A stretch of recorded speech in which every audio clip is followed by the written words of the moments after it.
नमस्कार, मैं सूर्यकांत तिवारी एक व्यवसायी हूं तथा पिछले 20 वर्षों से कोल के साथ विभिन्न प्रकार के व्यवसाय करता आ रहा हूं। सामाजिक क्षेत्र से जुड़ा हुआ व्यक्ति हूं और अपने सामाजिक उत्तरदायित्व का निर्वहन करते हुए व्यवसाय करता आ रहा हूं। मैं व्यवसायिक जगत के अलावा सामाजिक राजनीतिक क्षेत्र से भी जुड़ा हुआ हूं। मेरी राजनीतिक विचारधारा चाहे जो भी हो, मेरे संबंध सभी से अच्छे रहे हैं। जब प्रदेश में भारतीय जनता पार्टी की सरकार थी तब भी मंत्रिमंडल के वरिष्ठ जनों और भाजपा पदाधिकारियों से मेरे बहुत मधुर संबंध थे। भाजपा के शासन के 15 वर्षों में भी मैं एक कारोबारी था और आज भी हूँ। हाल ही में 30 जून 2022 को हमारे यहाँ आयकर विभाग द्वारा सर्च और सर्वे ऑपरेशन किया गया, जिसे आमतौर पर मीडिया में IT रेड के नाम से पुकारा जाता है। आयकर विभाग की टीम हमारे यहाँ से अपना सर्च एवं सर्वे ऑपरेशन संपन्न करके चली गई। मुझे यह मीडिया के माध्यम से पता चला है कि पूर्व मुख्यमंत्री आदरणीय डॉक्टर रमन सिंह जी ने मेरे घर हुए आयकर रेड के आधार पर मुझे गिरफ्तार किए जाने की मांग की है। मुझे इस बात का बेहद दुख है कि किसी सक्षम पदाधिकारी द्वारा मुझे अपराधी घोषित किए जाने से पहले ही डॉक्टर रमन सिंह ने स्वयं जज बनकर बिना किसी सुनवाई के अपना फैसला सुना दिया और मुझे गिरफ्तार किए जाने की मांग कर दी। डॉक्टर रमन सिंह एक वरिष्ठ राजनेता है, 15 वर्षों तक प्रदेश के मुख्यमंत्री और उससे पूरे 2 साल तक केंद्रीय राज्य मंत्री रहे हैं। मुझे लगता है उन्हें यह अच्छी तरह से मालूम होगा कि आयकर की कार्रवाई होने मात्र से व्यक्ति अपराधी सिद्ध नहीं हो जाता। आज मेरे जो भी व्यावसायिक प्रतिष्ठान हैं और वे कोई आज से नहीं चल रहे हैं। मैं 2002 से कोल व्यवसाय में काम कर रहा हूं और ये बात डॉक्टर रमन सिंह जी एवं सभी लोग अच्छे से जानते हैं। मेरे घर पर आयकर द्वारा जो सर्च एवं सर्वे किया गया, उसमें अगर कोई भी संपत्ति प्रश्नाधीन होती है या कहीं टैक्स संबंधी कोई बात आती है तो उसे निराकरण की एक निर्धारित व्यवस्था है। यदि हमारे प्रतिष्ठानों पर कोई टैक्स दायित्व निकलेगा तो उसे हम चुका देंगे। हम व्यापारी हैं, कोई अपराधी नहीं है। डॉक्टर रमन सिंह जी, फिर भी यदि आप मुझे अपराधी घोषित करके जेल में डलवाना चाहते हैं तो मुझे स्वीकार है, लेकिन जेल के जिस सेल में मैं रहूंगा उसके ठीक बाजू वाले सेल में आपको भी रहना होगा, क्योंकि आपका कार्यकाल भी कोई बेदाग नहीं रहा है। आपके कार्यकाल में आपके मंत्रियों पर जमीन की भारी मात्रा में अफरा तफरी के आरोप लगे थे, उसके लिए आपको भी जेल जाना चाहिए। आपके पुत्र अभिषेक सिंह उर्फ अभिषाक सिंह के नाम से पनामा पेपर्स रंगे हुए थे। टैक्स हेवन देशों में बैंक खाते खोलकर अपनी काली कमाई छिपाने के आरोप लगे थे। आपकी जिम्मेदारी भी आपको स्वीकार करके जेल जाना चाहिए। आपके कार्यकाल में हजारों करोड़ रुपए का नागरिक आपूर्ति निगम घोटाला हुआ था।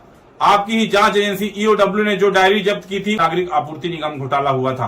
आपकी ही जांच एजेंसी EOW ने जो डायरी जब्त की थी, उसमें स्पष्ट उल्लेख था कि किसी भी सीएम मैडम सीएम को पैसे दिए जाते थे, उसके लिए आपको नैतिकता के आधार पर जेल चले जाना चाहिए। प्रदेश के बच्चे में चर्चा थी कि सीएम हाउस में बैठे आपके कुछ स्वजन प्रदेश में तबादला उद्योग चला रहे हैं और इतनी कमाई कर रहे थे कि घर पर आपको नोट गिनने की मशीन लगानी पड़ी थी। आपने अपने दामाद डॉक्टर पुनीत गुप्ता को दहेज में DK हॉस्पिटल दिया था, जिसने वहां मनमानी की, भारी भ्रष्टाचार के आरोप पर घिर गए थे। आपकी विभागीय मंत्री भी जिसके सामने नहीं चलती थी। ऐसे दामाद को फ्री हैंड देकर जनता के पैसों की लूट का अवसर आपने उसे दिया, उसके लिए आपको जेल जाना चाहिए। आप, आपके बेटे, आपकी धर्मपत्नी, आपके कुनबे के लोग, आपके मंत्रिमंडल के लोग, पार्टी के पदाधिकारी चिट फंड कंपनियों के ब्रांड एम्बेसडर बने हुए थे। उनके कार्यक्रम में जाते थे। आपकी सह पर चिट फंड कंपनियां प्रदेश के भोले भाले लोगों को हजारों करोड़ रुपए लूट कर भाग गई और बेचारे एजेंटों को आपने अपराधी बनाकर जेल में डाल दिया। इसके लिए भी आपको जेल जाना चाहिए। आपकी सरकार की घनघोर लापरवाही, अव्यवस्था और कांग्रेस मुक्त भारत के लक्ष्य के चलते 2013 में जीरम घाटी कांड में हमारे नेता, सुरक्षा बलों के जवान मारे गए। उसके खून का दाग आपके दामन पर है डॉक्टर रमन सिंह जी, आपको उसके लिए भी जेल जाना चाहिए। आपके शासनकाल में आपकी सरकारी मशीनरी ने कई माओं के गर्भाशय निकाले, मोतियाबंद के ऑपरेशन के नाम पर कई लोगों को अंधा बना दिया गया, झलियामारी जैसे कांडों में बच्चियों का यौन शोषण किया गया, उसके लिए भी आपको जेल जाना चाहिए। डॉक्टर रमन सिंह जी, आपको अच्छी तरह से याद होगा कि उनके शासन काल में उनके करीबी व्यवसायियों पर भी आयकर के छापे की कार्रवाई हुई थी। उस हिसाब से उनके शासन काल में जितने भी आयकर छापे छत्तीसगढ़ में पड़े, उन सभी को जेल भेजा जाना चाहिए था। मैं मीडिया के माध्यम से डॉक्टर रमन सिंह जी से पूछना चाहता हूं कि जब आप प्रदेश में 15 साल तक सत्ता में थे, मैं उस समय भी व्यवसाय कर रहा था। आपसे, आपके मंत्रिमंडल के लोगों से, पार्टी के नेताओं से मेरे उस समय भी संबंध मधुर थे। क्या आपने या आपके किसी मंत्री ने मेरी उस समय कोई भी अनुचित मदद की थी? मेरे सभी से मधुर संबंध रहे हैं। न तो मैंने कभी उस समय किसी की सहायता ली और न आज किसी की सहायता ले रहा हूं। मैं एक स्वाभिमानी छत्तीसगढ़िया आदमी हूं। छत्तीसगढ़ की मिट्टी में मैंने जन्म लिया, मेहनत की रोटी कमाता हूं और सभी को अपना समझता हूं। मुझे यह बात समझ नहीं आ रही है, डॉक्टर रमन सिंह आयकर विभाग की इस कार्रवाई को क्यों राजनीतिक रंग देना चाहते हैं। मैं आपको बताता हूं डॉक्टर रमन सिंह जी क्यों इसे राजनीतिक रंग दे रहे हैं। 30 जून को आयकर विभाग ने हमारे यहाँ छापा मारा। आयकर की छापे बार मेरी उनसे भेंट और मुलाकात होती है। श्रीमती सौम्या चौरसिया अकेली अधिकारी नहीं है जिनसे मेरे अच्छे संबंध है। प्रदेश के भाजपा शासन के और वर्तमान शासन के अन्य अधिकारियों से भी मेरे संबंध हैं। श्रीमती सौम्या चौरसिया मेरे घरेलू संबंध, सामाजिक संपर्क है। मेरे व्यवसाय से उनका दूर दूर तक कोई संबंध नहीं है, परंतु आयकर विभाग वाले किसी भी तरह से मुझे साम दाम दंड भेद से यही कहलवाना चाहते थे।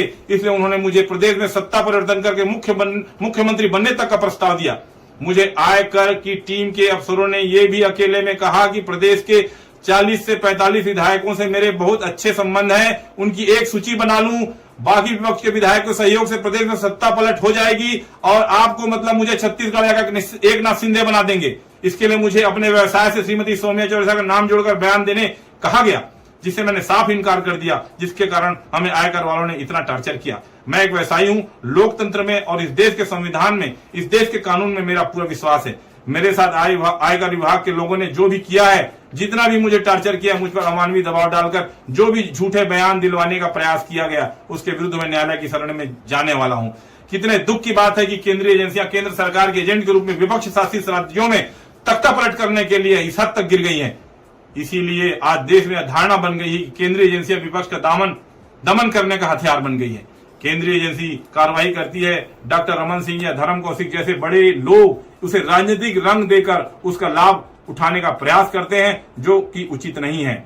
यदि किसी प्रकार के नियम कायदों को लेकर कोई चूक हुई है तो उसे सुधारा जा सकता है। उसके लिए एक राजनीतिक तमाशा खड़ा करने की कोई आवश्यकता नहीं है। यदि व्यापारी होना, कारोबार करना गुनाह है, यदि जीवन में उन्नति करना अपराध है, यदि नियम कायदों की चूक हो जाना अपराध है, तो मैं बेशक अपराधी हूं और मुझसे वैसा ही बर्ताव किया जाए जैसे एक अपराधी से किया जाता है। मुझे कोई आपत्ति नहीं है। जो भी कानूनी व्यवस्थाएं होंगी मैं उसको पूरा करूंगा, पूरा करता आया हूं। लेकिन कृपा करके मेरे घर पर पड़े आयकर छापों को राजनीतिक खेल मत बनाइए, उसे सियासी रंग मत दीजिए मुझ पर, या उपकार कीजिए। मेरे घर पर पड़े इन छापों को बढ़ा चढ़ाकर ना देखा जाए। इसे आयकर विभाग की कार्रवाई रहने दिया जाए। इसकी मनचाही व्याख्या मत कीजिए, मनचाहे अर्थ मत निकालिए। और मैं आज आप सभी के माध्यम से स्पष्ट कह रहा हूं कि यदि मेरे साथ, मेरे परिवार के साथ कोई अपघात होता है, किसी सदस्य के साथ कोई दुर्घटना होता है, तो उसके लिए केंद्रीय आयकर विभाग तथा प्रदेश भाजपा के वे नेता जिम्मेदार होंगे जो प्रदेश में सत्ता परिवर्तन के लिए मुझे बलि का बकरा बनाने की साजिश कर रहे हैं। मैं महात्मा गांधी के आदर्शों पर चलने वाला व्यक्ति हूं। मैं अन्याय के खिलाफ आखिरी सांस तक लड़ूंगा। मैं झूठ के खिलाफ